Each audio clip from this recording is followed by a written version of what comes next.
everybody, what's up, how's it going? My name is Sean, thanks for being here. So let's try to do something cool in this episode, okay? I was cleaning my closet and I saw these old sneakers, the oldest of the old, and I thought it would be cool to, well, cool to me. And cool, you're really the judge of whether this is going to be a cool episode or not. But stay with me here. I just thought it would be nice to show you my old sneakers that are still intact, right? They're the oldest of the old, but the requirement here is that I should be able to pick them up in one piece and show them to you and turn them around and probably twist them and for them to not break, right? Because I have older sneakers which are just in terrible shape. The soles are already, they've crumbled and they're in terrible shape, and I can no longer move them from that place to here. And I have an episode for that, actually. You can go check out my sneaker graveyard episode. There's an episode for those sneakers. What I have here are the old ones that are still pick-upable. Okay, let's start with how far back do we want to go? Let's go back to 2008. We have this. There you go. That looks familiar. These are the Kobe 4s, right? The Nike Zoom Kobe 4s, 2008. OG original. This is the Del Sol colorway. Did they retro this in 2019? Was this part of the retro? Not this particular make and model, but there was a Del Sol which had the suede panels, but not the execution wasn't quite like this, where this part is predominantly fly wire, and you have smooth leather here, and the patent leather scales right here. They were different. So here you go, 2008. This was a time when I wasn't really playing seriously. I was buying sneakers to wear them casually, and I wasn't really playing as much as I could, so this was primarily a casual sneaker. And you might have noticed the stitching on the midsole, right? Because a few years ago I tried to play in these, just to show off that, hey, I have old Kobe 4s. They came off, the soles came off, and I still wanted to play in them, so I went to Mr. Quickie and had them stitch the midsole onto the upper, right? I should have not done that in retrospect, but it is what it is. Kobe 4s, 2008. Okay, next sneaker, guys. We take it back to 2006. This is the Air Jordan SU Tactical Trainer. As the name suggests, it's a cross-training sneaker. But 2006, that was a time when I was not active at all. So this was a casual sneaker in its day, right? And this was on sale when I bought it, but it was still expensive. If I'm not mistaken, this was almost 6,000 pesos. That was the sale price. And I remember walking out of the store in these. I was so proud with that Air Jordan box inside that clear Nike plastic bag. There you go. Yeah, 2006. What were you doing in 2006? How old were you in 2006? I was buying sneakers. I was working hard so I could buy sneakers. That was a silly time. So here we go. What else could I say about this sneaker? I'm not doing you justice, man. But you must know that I loved these sneakers, and they're not really worn out.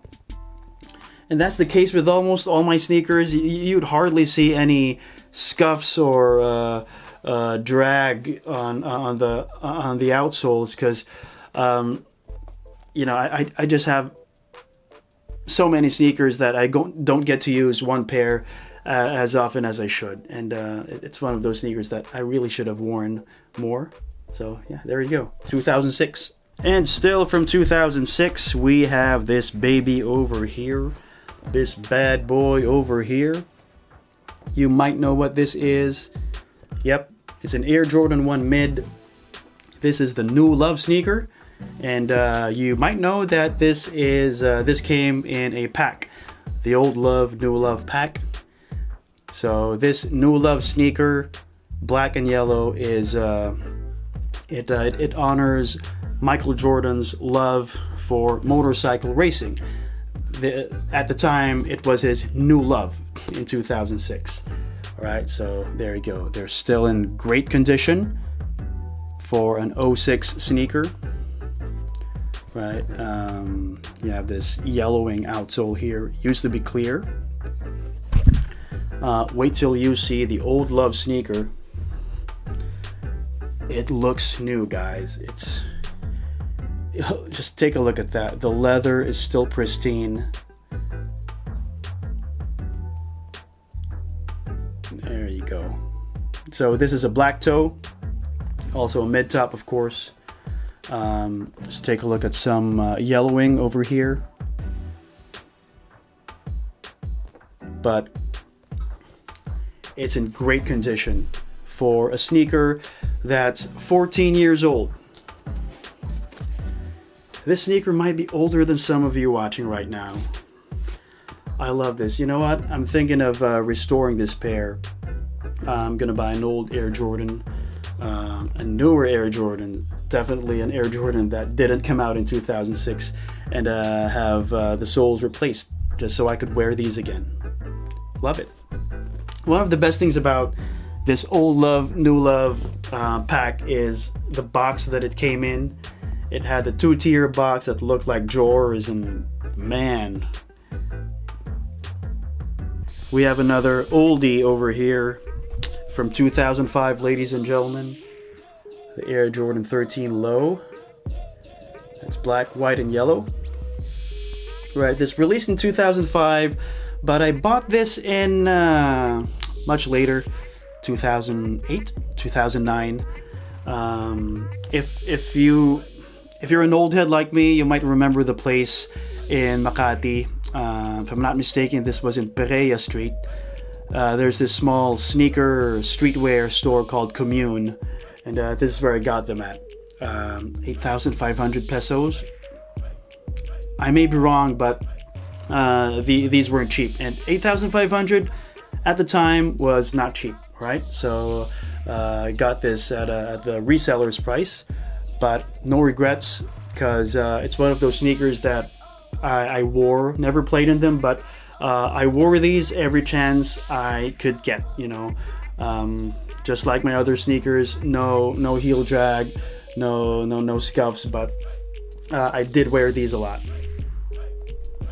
Air Jordan 13, 2005. And we're down to our final sneaker, the oldest of the old. But before we do that, I'd like to invite you to check out my brand new food channel. It's called Eat Again PH. If you like what you see, consider subscribing. Thanks for your support. Okay, final sneaker. You're never gonna guess what this sneaker is. Alright, here goes nothing. There you go. This is the Team Adidas from 2004. 16 years old, man. 16 years old. And the crazy thing about this sneaker is that I could still wear them if I choose to wear them. No sole separation, no chipping. They're intact, and they're in great condition. Of course, I would never wear these. I'll never wear these again.